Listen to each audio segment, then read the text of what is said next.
Hello and welcome to Roguelike Thursdays. Let's see what we have today. The Favored. The Favored combines Russian roulette type gameplay with robot finds kitten cleverness book-ended with cute ASCII animations. I don't know what those mean, but let's find out. Alright, so none of these links work. I went to the Internet Archive, and it just gives me a link back to this page. So for the first time it has failed me, so we're just going to go on to a new game. Magic Walls. Very succinct description. It's just a link to the page where there is nothing there. Okay. Once more. There's a lot of dead links on here. If someone has access to the Rogue Basin and they're watching these videos. Katabata is a classic style roguelike for the Commodore 64. Ah, new page. Into the Labyrinth. A party-based roguelike taking major inspiration from Devil's Survivor's single phase of turn-based combat and movement. It is still under development and has the basic chassis of how the game will work, combat and movement-wise. Okay. Okay, here we are. Now, if you'll notice, I click on this, you see this yellow glow around the screen. I'm running this sandboxed because I run so many new programs. You know, you don't want to just download like 30... You download 1 or 2 EXEs in your lifetime and you run them without knowing if they're safe or not. You'll probably not get a virus. I'm not saying this is a safe way to navigate the internet, but you do one for every other Thursday. You're going to run into some malicious stuff eventually. So if I get the slightest feeling about like, I don't know these people, I don't know this company, I'm just going to run it sandbox. Like if it's on itch, then itch probably has done their own checks. Hopefully. I'm not really sure how itch works, but yeah. Okay. Warrior, Sentry, Rogue. It's funny that Rogue isn't considered the basic class because, you know, Warrior seems to be, but Rogue was the first game, right? Or one of the first games. Of course, there's the others, which I've mentioned in previous episodes, like the... I'll have to look them up again if I mention it, but the Cloud one and the Apple one. You know the ones. Okay. Let's just go Warrior. Give a name to a warrior. Whack? Whack's a good name. Okay. Yeah. Oh. Wait, is this... Do I have a party? Oh, it is a party. Okay. 2 warriors then, I guess. Whack and crack. No, not... I'm sure that's a slang for drugs or something. Whack and crack. All right. And then let's take a cleric for healing. That sounds like a good idea. I will call you Henry. Henry the healer. And then, of course, we will have a magic man whose name will be minus is fun, but I like algebra. Okay. Which is a pun that maybe if you're Celtic, you will get. Although, maybe not, because... Okay. What are the controls for this game? What are we looking like? A sort of JRPG style fights? Okay. Are these good or bad guys? Ampersand the Armorer. That makes sense. And you are Wyden the Smith. Okay. Okay, I can hold down a key to move, which is nice. The rooms... Oh, here we go. Room generation is... I guess it's basically like Rogues. It just makes the rooms look bigger. Who are you?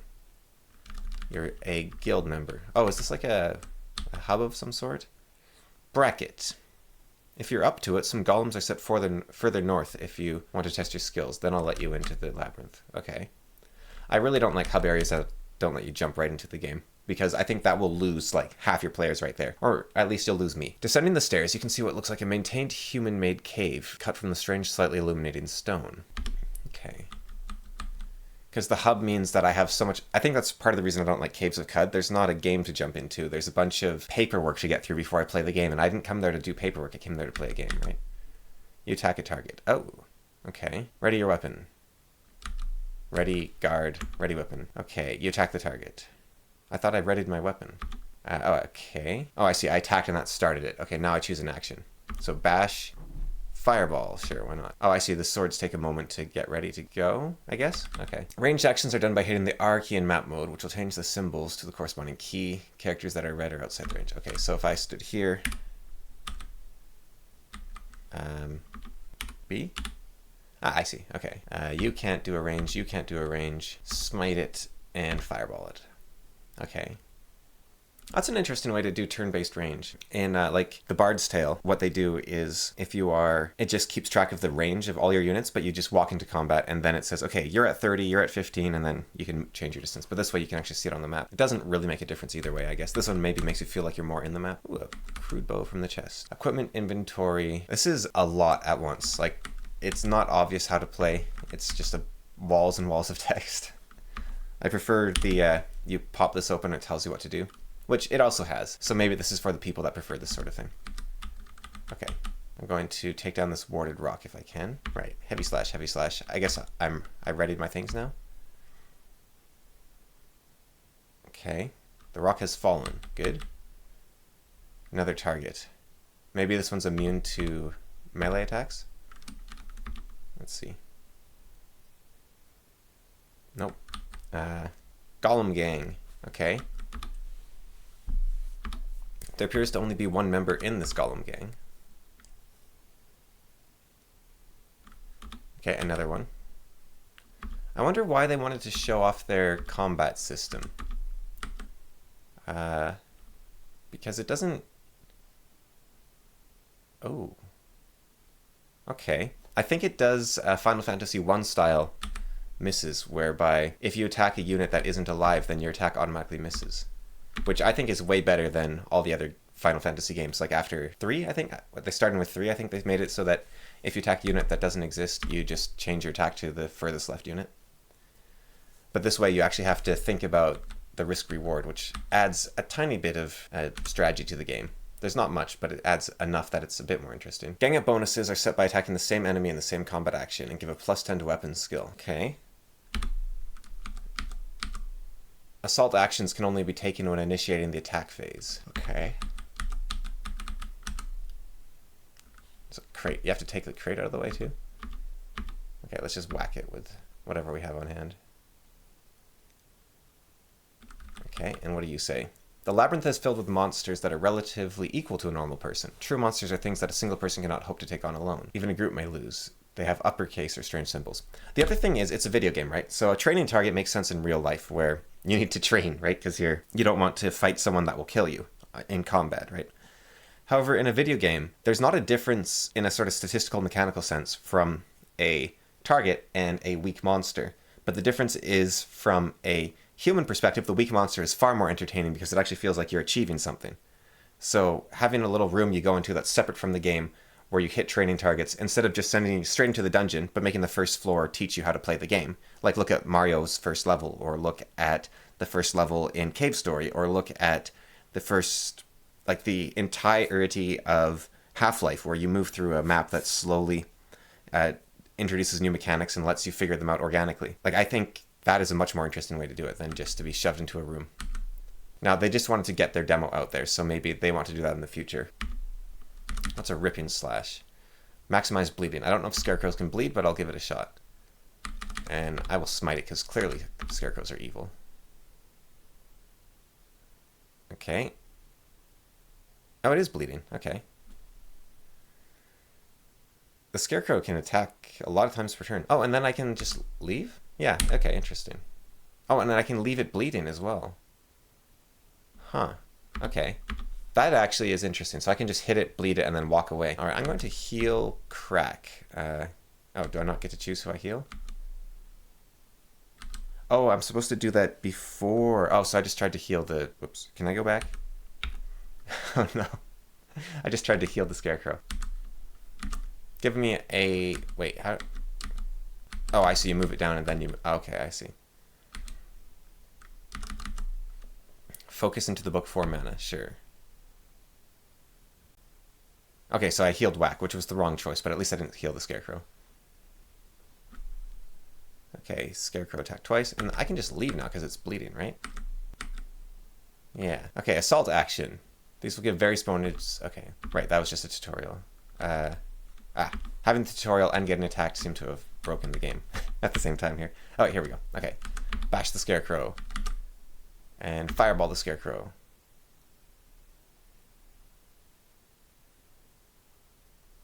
Okay.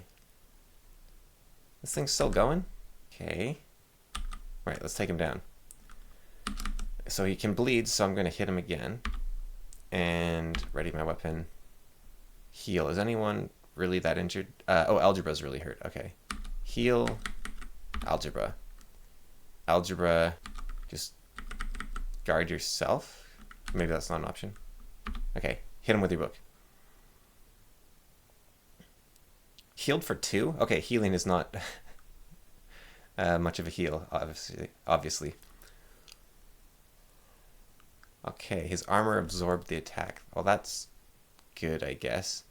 Army's falling apart here, though. Let's see. Take him down. Maybe a smite, and you don't seem to have a way to increase your magic anymore. Okay, so I guess... yeah, healing doesn't seem like it's going to change anything. A lot of misses. But I should get the gang up bonus, at least, I think. Okay, get the heavy slash. Ready my other sword. Wait, why? Oh, maybe I invoke that I will smite next time, so it's actually buffing the other guy? Okay, I see. Book bash. The game's completely silent, by the way, as far as I can tell. Okay, algebra is... okay, so death that seems fairly unlikely, which is nice for me. Okay, as I say that, algebra goes down. What's the point of having a backline if they attack your backline? That was my problem with eventually with the Darkest Dungeon, actually. Everything attacks your backline, so it's like, what's the point of putting them in the back?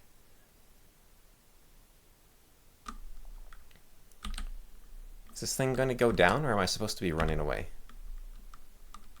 Like, I would run away if this was in a dungeon, but I was told I had to beat the golems before I was allowed to play the game. Okay. Ready weapon. Let's get another ripping slash on this one. And let's get a bash on him. Okay. It's just parrying everything here. Okay. It certainly makes combat very slow with very little options for what I can do about that. Like, I can smite to do better, I guess, but I don't know. We'll see.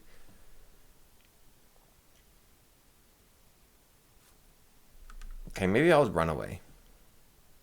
I'll see if I'm allowed to run. Because it's not going so well.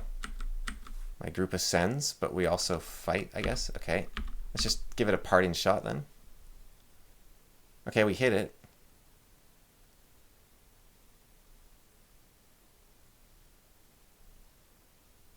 Okay, and things don't follow up there. All right. Well, we did a great job. Can we? We're allowed to play the game now. Okay. Now that we have nothing left. I'd like to hire a new member, please. Another magic user. Yes, I will name this one Math. Okay. And is there a healer anywhere around here? Maybe these are magical healing waters or something. Hello? Apothecary, I have $0. I have 0 money. Okay. I spent my last dollar buying someone new, and Crack is almost dead. Oh, I couldn't afford the Magic Man anyways. I see. Okay. Well, I'll get some money so I can hire someone new, I guess. Hopefully. A rat. I can take on a rat, surely. Okay. So there's encouragement to swarm on an enemy for that bonus attack, but then I'm sure you want to spread out your attack otherwise. Because then you'll just attack nothing and miss.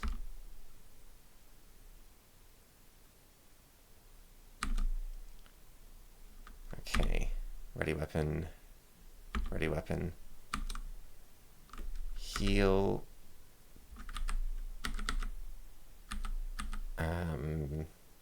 Crack. Healed for 8. Okay, so it's very random. Let's see what the systems are here. So, heavy weapons take a turn of effort to ready, but deal a high amount of damage. Bow takes a turn to ready, but has range. Combat Razor does 2 weak attacks that may leave the target vulnerable, forcing them to dodge. Okay, so you want to have someone doing a Combat Razor plus a heavy weapon. Tomes of Power require using turns to charge the mana of the book. Once charged, the tomes can unleash spells that are based off the tome's statistics instead of the caster's. Characters and monsters may only avoid attacks so many times in a turn. Okay, so if you do Combat Razor enough, then you can start hitting them. Armor system that lets you survive more hits but does not leave you invulnerable. It doesn't say what that is. It might have said it in the tutorial room. Party members can be recruited. Party member statistics grow as used. Injury system that means your characters may survive an attack that drops them below 1 health. Not sure about that one. Animated combat sequence with floaty bouncy numbers. 2 key range combat selections. Defeated enemies for monster gibs that you can make into items. They plan to add skills, spells, more interesting stairs. Another boss, randomization of which boss is spawned, a town portal essentially. They want to make the floors more interesting. They want to make injuries more than just being stunned. Oh, they want to go Blood Bowl style. I'm not sure about that. It works in Blood Bowl because Blood Bowl is meant to be football. It's not meant to be deadly. And the injuries are interesting. In this game, you think you just fire the person, hire a new one, unless maybe their stats are so good and you don't have any money. I'm not sure. Maybe it work. I think it could work out with the right balancing, I guess. You want to add faffy things, such as placement of chests and other things in the guild house. I'm not sure about that, because faff is faff. Basic engine rewrite, save features. So when was this last updated? 2013. Okay, so they haven't updated it yet. Might be still getting around to it. I have to state my biases here. I really don't like JRPGs. I like a lot of the ideas in the systems here. Like in a tabletop RPG, I do like a lot of these ideas on paper. And in a game like, let's say, Divinity Original Sin, a lot of interesting ideas. Like CRPG plus Blood Bowl sounds like a really interesting combination, actually. But I don't like JRPGs, so I'm already having my fill of combat here, I think. And I mean, it's unique for sure. It's very different. I don't know what happens if I get attacked twice. I'm not sure if there's actually that much decision making going on here either.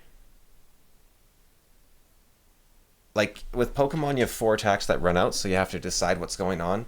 In Epic Battle Fantasy, you have a lot of abilities which are very unique to each other, and so you have to actually make some decisions.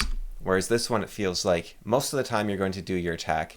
Sometimes you might make it easier to attack, sometimes you might heal. I don't know why you'd ever guard another person, unless you really cared about like because if you're guarding someone else, then you're not attacking, right? And if you kill something faster, it's not going to take the damage. So on very rare occasion, guard could be useful, but I think now this is, without me really understanding the deep system here, of course, right? But I think guard would be better as a very rare thing, like an ability just for a single kind of unit, like the shield bearer or something in the game, who then could really guard them. Like they take half damage when guarding and it always works, or they take a quarter damage, or even they ignore 1 hit every time they guard, something like that, and they can guard another unit in your party, because you're losing a whole turn with 1 person just to keep another person alive who shouldn't be dying anyways. So guard in JRPGs is, I'm sure on the higher levels people use it in rare circumstances, but I don't think you're going to be using it often, because you can get through them without using it, and you shouldn't be able to get through the game ignoring an entire ability. That ability shouldn't be in the game at that point, right? That's my thought, I think. Or at least that ability should be very useful to use often. Situational can be fun, but it's taking up a whole slot. Like I have 3 things here, right? And it's taking up an entire one every time. Okay, so if I kill the unit, then okay, it actually dodged. And now the other ones, I fight in order, I guess? Or no, I just get to do nothing, I think? I'm not really sure what's going on with that. Okay. Bash them.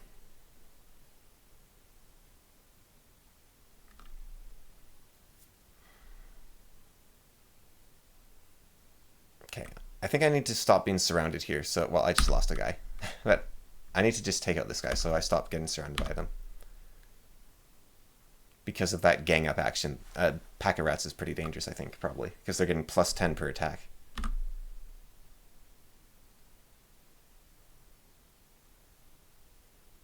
Whatever that means. I assume it's like 10% chance to hit or something per weapon skill. Or, I mean, like 1% chance to hit per weapon skill or something, but who knows? Maybe it's 5% chance, like in D&D. Okay.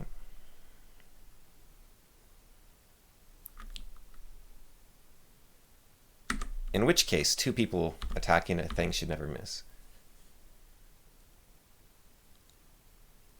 All right. Now, does bloodied, like, are they from a bloodied tree? Is the tree bloodied? Now it's just a tree rat. Okay, so I think it was just injured.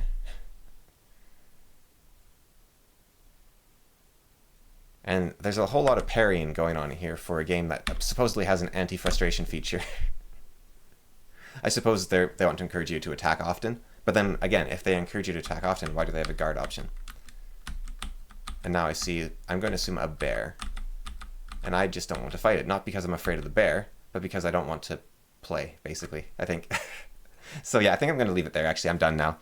I don't like JRPGs. There has yet to be one that really interests me, besides maybe Darkest Dungeon, if you count that as a JRPG. And by the end, I was sick of Darkest Dungeon combat as well. I did beat the game, and the game took way too long. But that was probably part of it, but I was sick of its combat by the end too. But the nice thing about Darkest Dungeon is that the combat is really meaningful. It's like you win or you die. It's not a slow slog where you get... Like, I do like a dungeon crawl where your resources slowly get chipped down and worn out, but the problem with a lot of JRPGs is that it's so... Like, this one, healing's really low, so maybe this is one where you slowly get chipped down and worn out, so maybe this actually does handle that. But in Darkest Dungeon, it's like, okay, they miss or they kill you, like with a single swing, so every time you're on your toes, you're like, okay, I gotta make this work. And there's not actually that much combat. Like, there's like 4 fights per dungeon or something in Darkest Dungeon, right? Like, it's actually fairly light on the combat, which I think is good. Whereas this one, there appears to be quite a bit of combat, and the combat drags on for quite a while. I have to press a lot of buttons to do stuff. So, and I'm not really making any decisions here, whereas Darkest Dungeon, you're always making decisions. Again, I'm biased against JRPGs. That doesn't mean that it's a bad JRPG. It's just all JRPGs I feel are going to be bad that I like look at, right? If there's an amazing JRPG you think I'd actually like, I'd be really interested in knowing. For reference, the closest I've come to liking one is Pokemon and Epic Battle Fantasy. So Pokemon, why I like it, I think is because at least there's only 4 abilities that are very different from each other. The creatures are very interesting. They evolve, which is very interesting. It's fun to try to level them up. It's fun to explore the world. It's fun to get new abilities. The abilities run out, so you have to be careful. It is that sort of pacing yourself. Your HP's going down. Your moves are going down. You can't just get them back easily, although you can because of the Pokemon Center, which I think is Pokemon's biggest flaw. I've been playing Pokemon Fire Red Edition recently, where you play as Team Rocket and you make like 1/10 the money from fights. So Pokeballs are expensive, potions are expensive, and I think it's probably the best Pokemon game I've played. It's really good. Pokemon Infinite Fusion would be the second best then, maybe. But I still don't really like Pokemon that much as a game. I love the creatures. I don't like the game that much. I have played Chrono Trigger, the sort of real-timey combat. I didn't really like that. Neverend I've played. I didn't like that, but Neverend's not a very good game. I've played the Final Fantasies. I'm not really interested in story, so Final Fantasy VII isn't going to pull me in with the story. It's the mechanics of combat that are really going to interest me. So if it does have surprisingly good mechanics, let me know. But I watched a video kind of going over the combat mechanics of every game in the series of Final Fantasy. And the only one that interested me looking at that video was Final Fantasy 15, which is like real-time. Xenoblade was okay. I've played it a tiny bit, and I thought that combat was actually a bit better. Same with Last Story, but I don't know if I'd count those as JRPGs exactly. There's something else. And it's not really, because it's not the same turn-based thing, but maybe that's not a necessary component. I don't know. Let me know. But yeah, this was Into the Labyrinth, which I like the stuff I read here on the features list. I don't like what I played because it was a JRPG. So if you found it interesting, give it a shot. I like Blood Bowl on this list of inspiration. I don't really like Call of Cthulhu's advancement mechanics as I understand them. I think it's a similar system to Eclipse Phase, if I know Call of Cthulhu correctly. I could be wrong there. I don't know what Etrian Odyssey is. I don't know what SMT is. So I don't know what a lot of this is. But Blood Bowl is a great game, and I love Blood Bowl. So I like that. I like that decision. Yeah. All right. Take care. Bye.